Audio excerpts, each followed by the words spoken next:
বন্ধুরা সঙ্গে আছে রাশাদ। আজকে একটা দারুণ টিউটোরিয়াল নিয়ে আলোচনা করব। তো বন্ধুরা দেখতে পাচ্ছেন আমার মোবাইলের ডিসপ্লেতে একটা হিডিং অবস্থায় একটা নোটিফিকেশান যাচ্ছে। তার মানে আমাদের মোবাইলে কোনো এসএমএস আসলে টেলিভিশনের হিডিং যেরকম অটোমেটিকলি যে আপনি পড়তে পারবেন, কীভাবে এই সিস্টেমটা করবেন দেখতে পাচ্ছেন আমার একটা বিজ্ঞাপন বা একটা নোটিশ এরকম করে যাচ্ছে। তো জানতে হলে পুরো ভিডিওটা কন্টিনিউ করবেন। আর ধরুন আপনার বন্ধু আপনি কোনো একটা সাইডে আপনি ধরুন ফেসবুকে আমি আসি, কিন্তু আপনাকে এসএমএস করলো, সেই এসএমএসটা পড়বেন কীভাবে অটোমেটিকলি আপনি সেটা আপনার সামন দিয়ে ভেসে যাবে, আপনি পড়তে পারবেন। তো দেখুন একটা বন্ধুকে এসএমএস করলাম, ধরুন এই এসএমএসটা করলাম, সেন্ড করে দিচ্ছি। তো এখন যদি আপনি কোনো একটা কাজে ব্যস্ত থাকেন, আপনি অটোমেটিকলি লক অবস্থায় আপনি এই এসএমএসটা পড়ে নিতে পারবেন মোবাইলের লক না খুলে। তো বন্ধুরা কীভাবে এই কাজটা করবেন জানতে হলে পুরো ভিডিওটা কন্টিনিউ করতে হবে। আর যারা এখনো চ্যানেলটা সাবস্ক্রাইব করে রাখেনি অবশ্যই চ্যানেলটা সাবস্ক্রাইব করে রাখবেন। বন্ধুরা আমি সঙ্গে আছি রাশেদ, অবশ্যই পুরো টিউটোরিয়ালটা দেখবেন, একটু মিস করবেন না। চলুন পূর্ণাঙ্গ টিউটোরিয়ালে চলে যাই। তো বন্ধুরা দেন এই সফটওয়্যারটাতে কাজ করার জন্য আমার ছোট্ট একটা সফটওয়্যার লাগবে, দেন সেই সফটওয়্যারটা ইনস্টল করে দেবেন। তো এই সফটওয়্যারটার লিঙ্ক আপনি আমার ভিডিও ডিসক্রিপশনে পাবেন, সেখান থেকে সফটওয়্যারটা ইনস্টল করে নেবেন। দেন দেখতে পাচ্ছেন ই মার্কস, তো এই সফটওয়্যারটা ইনস্টল করে নেবেন। তো সফটওয়্যারটা ইনস্টল করার পর বেসিক্যালি আপনি সফটওয়্যারটা এরকম একটা ইন্টারফেস পাবেন, একটু লোডিং হতে বলবে। তো দেন আপনি একটু লোডিং হবেন।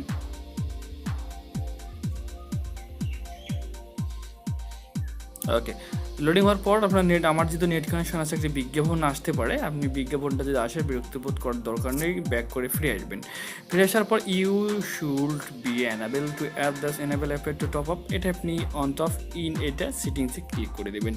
সেটিংসে ক্লিক করে দেওয়ার পর আপনাকে এখান থেকে একটু পারমিট যাবে, দেন আপনি একটু পারমিট করে দেবেন। করে দেওয়ার পরে ব্যাক করবেন, ব্যাক করার পর আবারও আপনাকে এরকম একটা সেটিংস হবে, এখান থেকে সেটিংসটা আপনি ক্লিক করে এখানে নোটিফাই একটা অপশান থাকবে ওই জি মার্কস সফটওয়্যারটাতে, এটা যদি অন থাকে এইটা আপনি, অফ থাকে এটা আপনি অ্যানাবেল করে দেবেন।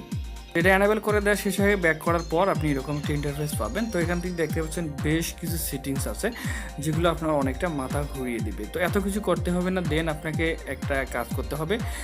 জাস্ট আমি আপনাকে কয়েকটা সেটিংসের কাজ দেখাবো, আর বেসিক্যালি আদারওয়াইজ কাজগুলো আপনারা নিজেই করে নেবেন। তো এখান থেকে এটা অন দেখতে পাচ্ছেন, অন থাকবে যে নোটিফিকেশন অ্যাক্সেস, এটা অন করে দেবেন। এটা অন করে দেওয়ার নোটিফিকেশন অ্যাক্সেসটা তো আমরা অন করে দিয়েছি, নো প্রবলেম।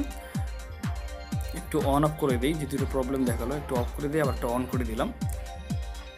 তো দেন অন অফ করে দেওয়ার পর দেখবেন যে নোটিফিকেশন অ্যাক্সেসটা এটা অন হয়ে গেছে। অন হওয়ার পরে এখানে যে রাউন্ডেড কর্নার সেটা তো অন আছে, এখান থেকে আপনি চাইলে ক্লিক করে কালার সিলেকশন করে নিতে পারবেন, এটা কত স্পিডে কালার নেবেন সেটা এখানে আপনি করে নিতে পারবেন। এই দেখতে পাচ্ছেন কালার, তো আপনি এটাকে কমপ্লিটলি করে দিতে পারবেন এই যে এখানে ক্লিক করে। আর এখানে যে বিগ আইকন স্টাইল আছে, বুকমার্ক স্টাইল আছে, স্যামসাং মেসেজ স্টাইল আছে। তো দেন অনেকগুলি প্রত্যেকটা স্টেপে আপনি কাজ করে নিতে পারবেন।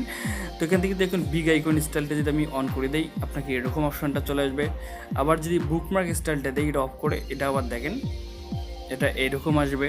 এটা যদি অফ করে আপনি এটা দেন, আমি প্রথম যে কাজটা করেছিলাম স্যামসাং মেসেজ স্টাইল, এটা অন করে দিয়েছিলাম। তারপরে এই যে দেখছেন শিরোনাম স্টাইলে চলে আসছে। তো শিরোনাম স্টাইলে আসলো। তারপর এখন যদি আপনি চান অ্যাপেল মেসেজ স্টাইলে এটা অন করে দেন, তাহলে আরেকটু দেখতে পাচ্ছেন আরেকটু সেটিংস চলে আসবে। তো এভাবে আপনি কাজগুলো করে নিতে পারবেন। আর এখান থেকে দেখতে পাচ্ছেন এফেক্ট, আপনি এফেক্টের লাইটিং এফেক্টটা যে দেখতে পাচ্ছেন আমার কাছে এসএমএস অলরেডি চলে আসছে, দেখতে পাচ্ছেন এসএমএসটা দেখুন আমি শিরোনাম আকারে কিন্তু দেখতে পাচ্ছি। তো দেন এটা নিয়ে বেশি কথা বলবো না, যদি আপনাদেরকে এটা প্রথমেই দেখিয়েছি। তো বাট তারপরে যে লাইটিংটা এখানে অন করে দেবেন, অন করে দিলে দেখছেন লাইটিং চলে আসবে। এখন চারিদিকে লাইটিং হচ্ছে, তো যে দেখতে পাচ্ছেন চারিদিকে লাইটিং হচ্ছে, এটা এখান থেকে অন করে দিতে পারবেন। তো দেন এটা যখন শেষ হয়ে যাবে, আর যদি আপনি চান অ্যাপ স্পেসিফাইক সেটিংস, মানে কোনো একটা নির্দিষ্ট অ্যাপসের নোটিফিকেশন আপনার কাছে আসলে সেটা আপনাকে পড়ে দেখাবে বা হেডিং অবস্থায় আসবে, সেটা করার জন্য অ্যাপস স্পেসিফিক সেটিংসের ভিতরে চলে যাবেন। চলে যাওয়ার পর আপনি এখান থেকে যে অ্যাপসটাতে নেবেন সব অ্যাপসগুলো এখানে দেখাবে, সেই অ্যাপসটাতে আপনি কী করবেন, সেই অ্যাপসটা ধরুন আমি এই ফান অ্যাপসটাতে নোটিফিকেশনটা হেডিং অবস্থায় নেব। তো দেন এখানে ক্লিক করবেন, এখানে ক্লিক করার পর অ্যাপ্লাইতে ক্লিক করে দেবেন। অ্যাপ্লাইতে ক্লিক করে দেওয়ার পরে যে দেখতে পাচ্ছেন কোন কালার আসবে, কীরকম আসবে, প্রত্যেকটা অ্যাপসের প্রত্যেকটা কালার দিতে পারবেন। দেওয়ার পর আপনি নিচের দিকে চলে আসবেন, নিচের দিকে এসে দেখতে পাচ্ছেন এই সেটিংস ফর ওয়ার্কিং, এটা অন করে দেবেন। দেন এটা অন করে দেওয়ার পর আপনার যখন এই সফটওয়্যারটার ভিতরে আপনি কোনো কাজ করবেন, কোনো এসএমএস করবেন, কোনো চ্যাটিং করবেন, কোনো নোটিফিকেশান আসবে, তখন আপনাকে সব কিছু আপনার ডিসপ্লেতে অটোমেটিকলি শো করে আপনাকে জানিয়ে দেবে। তো বন্ধুরা এই ছিল মোটামুটি টিউটোরিয়াল। আর সফটওয়্যারটা আরও অনেক বেশি কিছু সেটিংস আছে যেটা আপনাদেরকে দেখাতে গেলে ভিডিওটা আমার লেন্থ অনেক বড় হয়ে যাবে। তো পার্সোনালি আপনি ভিডিওটা একটু নিজেই সেটিংসগুলো দেখে নেবেন। তো বন্ধুরা, এই ছিল মোটামুটি টিউটোরিয়াল। আপনাদেরকে পরিচয় করে দেওয়ার জন্য এতটুকুই আমার মনে হয় বেস্ট। তো আজকের মধ্যে বিদায় নিচ্ছি আমি রাশেদ। দেখা হবে নেক্সট কোনো টিউটোরিয়ালে। সে পর্যন্ত ভালো থাকবেন, সুস্থ থাকবেন। আল্লাহ হাফেজ।